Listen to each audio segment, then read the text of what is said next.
அனைவருக்கும் வணக்கம். இன்று நாம் பார்க்கக்கூடிய தலைப்பு டிப்ளமோ இன்ஜினியரிங் ஃபிசிக்ஸ் 1 யூனிட் 4.1 இருக்கக்கூடிய திண்மப் பொருளின் சுழற்சி இயக்கம் rotational motion of rigid body என்ற தலைப்பை பற்றி பார்க்க போகிறோம். இப்போ திண்மப் பொருள் அப்படின்னு என்னென்னு பார்த்தீங்கன்னா, புறவிசைகள் செயல்படும்போது பொருள் ஒன்று தனது வடிவத்தில் அல்லது பருமனில் மாற்றம் அடையாமல் இருந்தால் அதனை திண்மப் பொருள் என வரையறுக்கலாம். விசையின் மதிப்பு எவ்வளவு அதிகமாக இருப்பினும் திண்மப் பொருளொன்றின் மீது விசை செயல்படும் போது பொருளில் எந்த இரு துகள்களுக்கும் இடைப்பட்ட தொலைவு மாறாமல் இருக்கும். நடைமுறையில் எந்த ஒரு பொருளும் முழுமையான திண்மப் பொருள் அல்ல. புறவிசைகளை செயல்படுத்தும் போது ஒவ்வொரு பொருளும் சிறிதேனும் உருக்குலைவும் திடப்பொருளில் புறவிசைகள் ஏற்படுத்தும் மாற்றம் புறக்கணிக்கத்தக்க அளவில் சிறியதாக இருப்பின் அப்பொருளை திண்மப் பொருளாக கருதலாம். ஒரு பொருளின் மீது ஒரு புறவிசை செயல்படும் போது அந்த பொருளில் இருக்கக்கூடிய துகள்களுக்கு இடைப்பட்ட தூரம் மாறாமல் இருந்துச்சுன்னா அந்த பொருளை நம்ம திண்மப் பொருள்னு சொல்கிறோம். Rotational motion of rigid body. A rigid body is defined as that body which does not undergo any change in shape or volume when external forces are applied on it. When forces are applied on a rigid body, the distance between any two particles of the body will remain unchanged, however large the forces may be. Actually, no body is perfectly rigid. Every body can be deformed more or less by the application of the external force. The solids in which the changes produced by external forces are negligibly small are usually considered as rigid body. சுழல் இயக்கம்னா என்னென்னு பார்த்தீங்கன்னா, நிலையான அச்சை பொறுத்து பொருளொன்று சுழலுமாயின் அவ்வியக்கத்தை சுழல் இயக்கம் என்கிறோம். ஒரு பொருளொன்றின் ஒவ்வொரு துகளும் சுழற்சியின் அச்சு எனப்படும் நேர்கோட்டில் அமைந்த மையத்தை பொறுத்து வட்டப்பாதையில் இயங்கினால் திண்மப் பொருள் சுழல் இயக்கத்தில் உள்ளது எனப்படும். சுழற்சி அச்சு பொருளின் உள்ளே அல்லது வெளியே இருக்கலாம். சுழற்சி அச்சின் மீது அமைந்த துகள்கள் நிலையாக இருக்கும். வட்டப்பாதையில் இயங்கும் துகள்களின் நிலை r என்ற ஆர வெக்டரினாலும் θ என்ற கோண இடப்பெயர்ச்சியினாலும் விளக்கப்படுகிறது. Rotational motion. When a body rotates about a fixed axis, its motion is known as rotatory motion. A rigid body is said to have pure rotational motion if every particle of the body moves in a circle, the center of which lies on a straight line called the axis of rotation. The axis of rotation may lie inside the body or even outside the body. The particles lying on the axis of rotation remains stationary. The position of particles moving in a circular path is conveniently described in terms of a radius vector r and its angular displacement theta.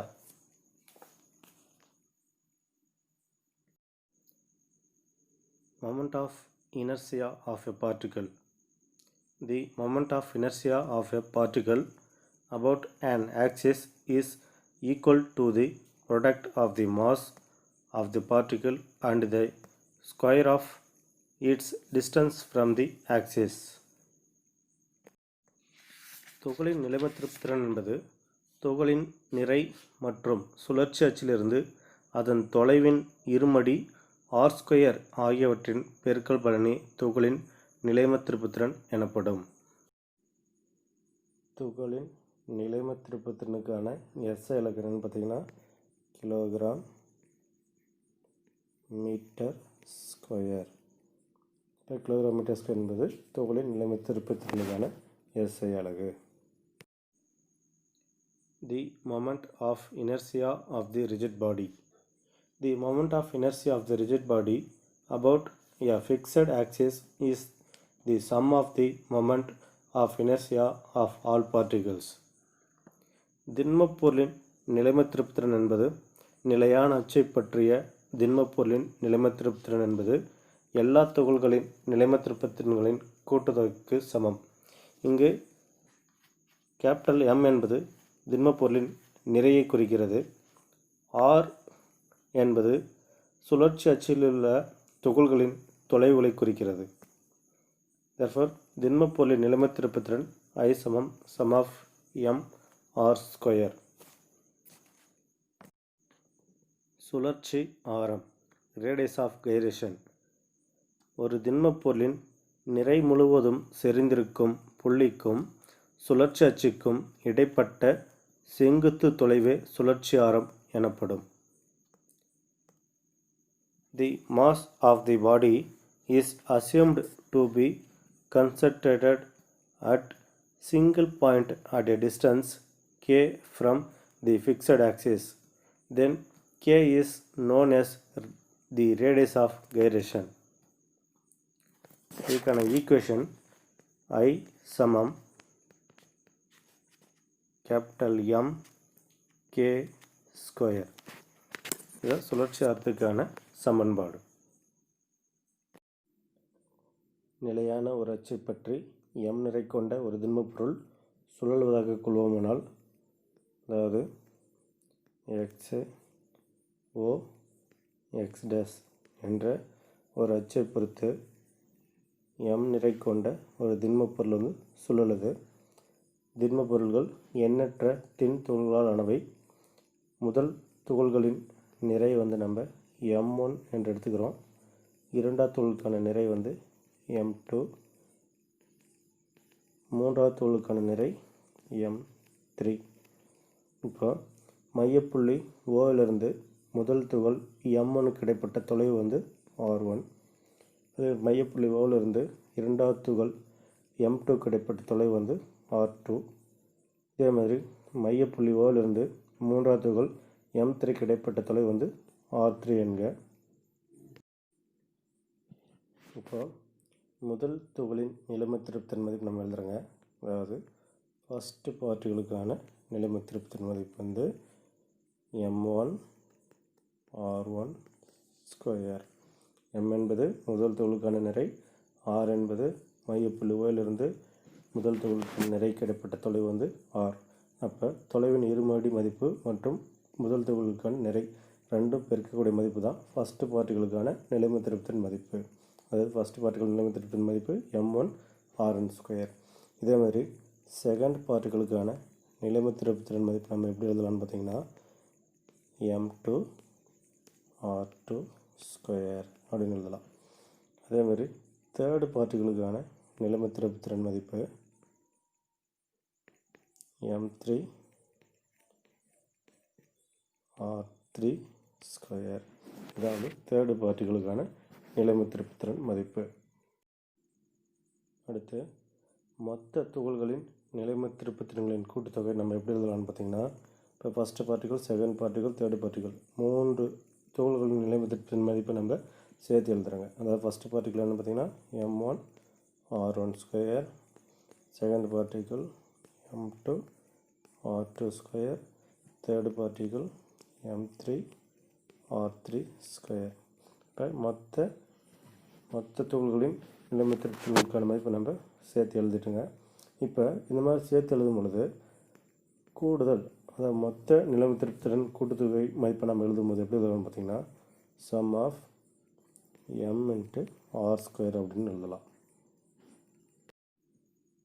அதாவது நிலையான ஒரு அச்சை பற்றிய திண்மப்பொருளின் நிலைமத்திருப்புத்திறனுக்கான சமன்பாடு I சமம் sum of M R square அல்லது I சமம் M K square அப்படின்னு எழுதலாம். இதுதான் சுழற்சி ஆரத்துக்கான சமன்பாடு. ஒரு பொருளின் நிறை முழுவதும் ஒரு புள்ளியில் செறிந்திருக்கும் என கொண்டால் அப்புள்ளிக்கும் நிலையான அச்சுக்கும் இடையே உள்ள தொலைவு சுழற்சி ஆரம் எனப்படும்.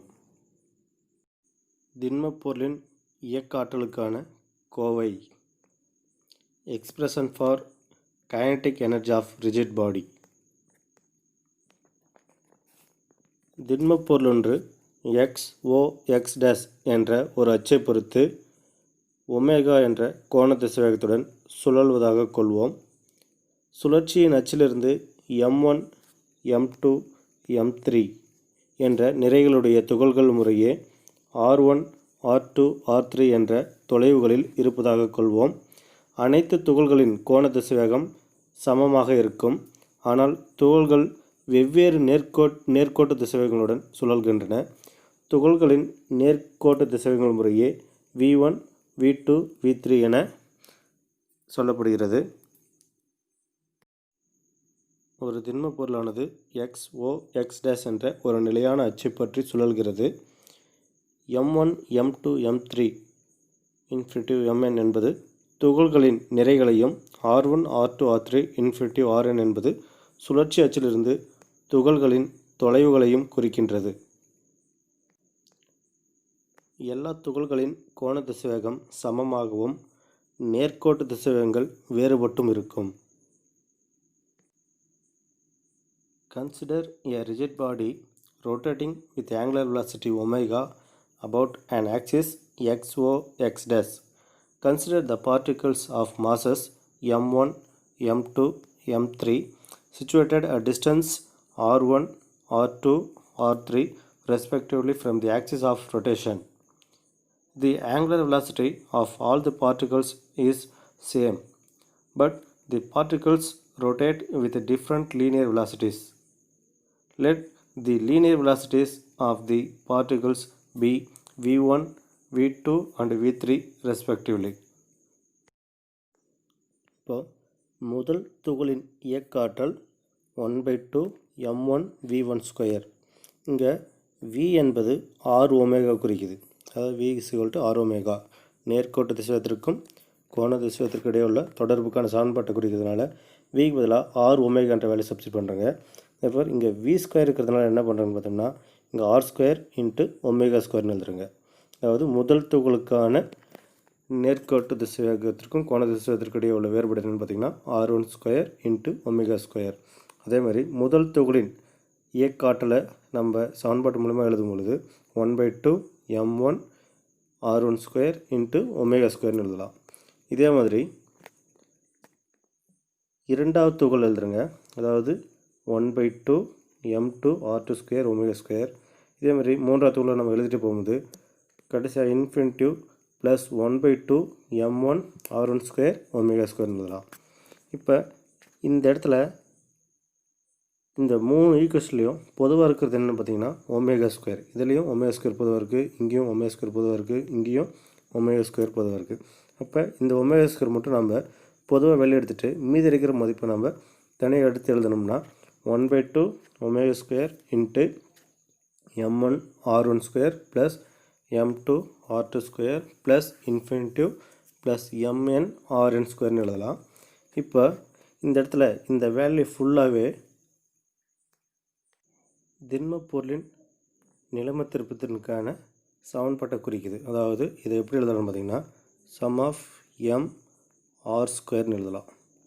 தற்போது இந்த சம் ஆஃப் mr ஸ்கொயர்ன்றது எதை குறிக்கும் பார்த்தீங்கன்னா திண்மப் பொருளின் மொத்த நிலைம திருப்புத்திறன் கேபிட்டல் ஐயை குறிக்கிறதுனால இந்த சம் ஆஃப் mr ஸ்கொயருக்கான வேல்யூவை நம்ம ஐன்னு எழுதும் பொழுது திண்மப் பொருளின் இயக்க ஆற்றல் சமம் 1/2 i இன்ட்டு ஒமேகா ஸ்கொயர்னு எழுதலாம். அப்போ இதுதான் திண்மப் பொருளின் இயக்க ஆற்றலுக்கான சமன்பாடு. இப்போ மீண்டும் சிம்பிளாக திண்மப் பொருளின் இயக்க ஆற்றலுக்கான சமன்பாடை எப்படி வரையறுக்கலாம் அப்படின்றத பார்க்கலாம். இப்போ x dash என்ற ஒரு அச்சை பொறுத்து x dash என்ற ஒரு அச்சை பொறுத்து ஒரு திண்மப் பொருள் சுழற்சி அச்சுக்கு உட்படுவதாக கொள்வோமானால் திண்மப் பொருளின் மையப்புள்ளியிலிருந்து அதாவது O என்ற புள்ளியிலிருந்து 3 நிறைகள் நம்ம எடுத்துக்கிறோங்க. தோராயமாக m1, m2 அண்டு m3 என்ற 3 நிறைகள் முறையே m1, m2, m3 எடுத்துக்கிறோங்க. இப்போ O என்ற மையப்புள்ளியிலிருந்து m1 என்ற நிறைக்கு இடைப்பட்ட தொலைவு r1, m2க்கு இடைப்பட்ட தொலைவு வந்து r2, m3க்கு இடைப்பட்ட தொலைவு வந்து r3. இப்போ இதில் பார்த்தீங்கன்னா m1 m2 என்பது துகள்களின் நிறையை குறிக்கிறது. R1 R2 R3 என்பது மையப்புள்ளி ஓயிலிருந்து துகள்களுக்கு இடைப்பட்ட தொலைவுகளை குறிக்கிறது. இப்போ இந்த இடத்துல கோண திசைவேகம் அப்படின்றது மட்டும் மாறாமல் இருக்கும். அதாவது XO X' என்ற ஒரு அச்சை பொறுத்து திண்ம பொருள் ஒரு சுழற்சி இயக்கத்துக்கு உட்படும் பொழுது கோண திசைவேகம் அதாவது ஆங்குலர் வெலாசிட்டி வந்து மாறாமல் அப்படியே இருக்கும். அதேமாரி நேர்கோட்டு திசைவேகம் வந்து மாறுபடும். அதாவது முதல் துகளுக்கான நிறை அதாவது M1 என்ற நிறையானது ஏற்படுத்தக்கூடிய நேர்கோட்டு திசைவேகம் V1, இரண்டாம் துகள் ஏற்படுத்தக்கூடிய நேர்கோட்டு திசைவேகம் V2, மூன்றாவது துகள் ஏற்படுத்தக்கூடிய திசைவேகம் முறையே V3 என்க.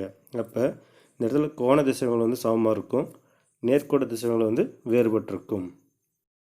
இப்போ இயக்காற்றலுக்கான சமன்பாடு, இயக்க ஆற்றலுக்கான சமன்பாடு என்னென்னு பார்த்தீங்கன்னா 1/2 m × v². இதில் v என்பது நேர்கோட்டு திசைவேகம் மற்றும் கோண திசைவேகத்திற்கு இடையே உள்ள வேறுபாட்டை குறிக்குது. அதாவது v = r × ஒமேகா. அப்போ ஃபஸ்ட்டு பார்ட்டிகளுக்கான இயக்காற்றலுக்கான சமன்பாடு எப்படி எழுதலாம்னு பார்த்தீங்கன்னா 1/2 m1 என முதல் துகளுக்கான நிறை வந்து m1 எடுத்தும்போது m1 எழுதிக்கலாம். அதுமாதிரி v = r ஒமேகான்றப்ப இப்போ v² எப்படி எழுதலாம் பார்த்தீங்கன்னா r1² × ஒமேகா² எழுதுருங்க. ஏன்னா இந்த இடத்துல அதாவது ஆர் தொலைவில் வந்து மாறுபடும், ஒவ்வொரு துகளுக்கு இடைப்பட்ட தொலைவில் வந்து மாறுபடும், ஆனால் கோண திசை வந்து மாறாது. அப்போ ஒமேகா² தான் வரும். இது வந்து பார்த்தீங்கன்னா ஃபஸ்ட்டு பார்ட்டிகளுக்கான இயக்காற்றலுக்கான சமன்பாடு 1/2 m1 r1² ஒமேகா². இதே மாதிரி இரண்டாவது துகளுக்கான இயக்காற்றலுக்கான சமன்பாடு, அது செகண்ட் பார்ட்டிகளுக்கான kinetic energy equation 1/2 m2 r2² × omega. இப்போ இதே மாதிரி மூன்றாவது துகளுக்கான இயக்காற்றலுக்கான சமன்பாட்டை எழுதலாம். அதாவது தேர்டு பார்ட்டிகளுக்கான இயக்காற்றலுக்கான சமன்பாடு 1/2 m3 r3² × ஒமேகா². இப்போ இது மூன்றாவது துகளுக்கான பார்ட்டிகல்ஸ். அப்போ ஒரு திண்மப்பொருளில் வந்து பல பார்ட்டிகல்ஸ் இருக்கும், அதாவது பல துகள்கள் இருக்கும். அதை வந்து நம்ம இன்ஃபினிட்டி வரைக்கும் நம்ம எழுதும்போது இப்போ மொத்த துகளுக்கான இயக்காற்றலுக்கான சமன்பாட்டை எப்படி எழுதலாம்னு பார்த்தீங்கன்னா, அதாவது இயக்க ஆற்றல் சமம் 1/2 m1 r1² omega plus 1/2 m2 r2² omega. Third particle 1/2 m3 r3² omega plus 1/2 mn rn² omega. இதுதான் மொத்த துகளுக்கான இயக்காற்றலுக்கான சமன்பாடு. இது மாதிரி எழுதலாம். இப்போ இந்த ஈக்குவேஷனில் ஒவ்வொரு பார்ட்டிகல்ஸ்லையும் எது பொதுவாக இருக்குதுன்னு பார்த்தீங்கன்னா ஒமேகா² என்ற வேல்யூ வந்து பொதுவாக இருக்குது. இப்போ இதை மட்டும் என்ன பண்ணுறோங்க பார்த்தீங்கன்னா, பொதுவாக நம்ம வெளியெடுத்து எழுதும்போது 1/2 ஒமேகா² × m1 r1² plus m2 r2² plus infinitive plus mn rn² எழுதலாம். இப்போ இந்த வேல்யூ ஃபுல்லாகவே நம்ம திண்மப்பொருளின் நிலைமத்திருப்தினை குறிக்கிறதுனால எப்படி எழுதலாம் பார்த்தீங்கன்னா 1/2 ஒமேகா² சம் ஆஃப் m r² என்ற சமன்பாட்டை குறிக்குது. இப்போ இந்த இடத்துல சம் ஆஃப் mr² என்பது சம் ஆஃப் mr² என்பது திண்மப்பொருளின் நிலைமத்திருப்திறன் I என்ற வேல்யூ குறிக்கிறதுனால, அப்போ திண்மப்பொருளின் மொத்த இயக்காற்றல் எப்படி எழுதலாம்னு பார்த்தீங்கன்னா,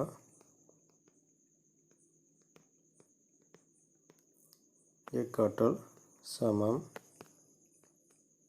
1/2 I இன்ட்டு ஒமேகா ஸ்கொயர். இதுதான் திண்மப் பொருளின் இயக்க ஆற்றலுக்கான சமன்பாடு.